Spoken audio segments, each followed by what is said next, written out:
Why does the LGBTQ+ acronym keep getting longer? Because it started as a movement to be inclusive, and I think organizations feel the need to be ever inclusive and expanding. In 2023, a lot more identities are recognized than in, say, 2000. That being said, as others have pointed out, I don't know any LGBT+ folks who have an issue with just saying LGBT or LGBTQ, because queer is a pretty catch-all phrase. Most people in the community don't actually use extra letters with the plus because it already encompasses the extra identities. It's more common to see LGBTQ, LGBT+, or LGBTQ+, but most other lengthy uses are from people outside of the community who want to include as many identities as possible. So really, the acronym gets longer when people want to be more inclusive of the different ways to be queer, but most of us realized it's easier to say LGBTQ and move on. This is so bad, but my dad calls them the alphabet people. My brother is trans and my dad fully supports him, but because he's not fluent in English, some things just don't translate. I think we should start using the queer to mean all, because that's what it means nowadays. It was meant to be offensive at first, but we used to own it. Now we need to own it again. Because GSRM, gender, sexual, and romantic minorities, never caught on. I graduated in 19. We learned that it's LGBTQA+, and that entails it all. Lesbian, gay, bisexual, trans, queer, questioning, asexual, plus. So insert all other sexualities. SGM is my favorite acronym. It means sex and gender minorities. The problem is it's not common knowledge, so I end up having to explain it every time. I'm going to blow your mind here, but the Q is already a catch-all term.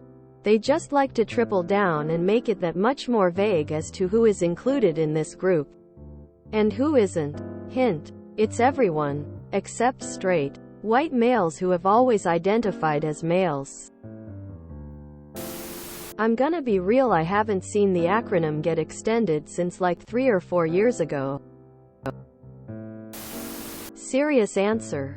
I think people just want to be politically correct and keep adding letters to the acronym to make sure that it is inclusive of everyone. The thing is, there are tons of gender and sexual identities. You can't fit them all into one acronym. If you try, the acronym just becomes useless because no one knows what it means and it becomes too long. I don't care how many letters other people use, but as part of the community myself, I typically just stick to the commonly used and known LGBT or LGBTQ. Some people even just skip the acronym and call it the queer community. Everyone has their own preference, and I don't think using the shortened acronym actually offends anyone. Oddly, it reminds me of that math paradox where you sort all numbers into 2 categories and then you need to figure out where the outliers go. So you make one of the 2 categories this plus the outliers. And you continue to do that with any other outliers. As a gay man, more and more discussions are being created inside the community about the acronym getting bigger. Some will say that's necessary to include more kinds of gender identity and underground sexualities. Other will say that actual versions are good enough, and some will just use the simplest version, LGBT+.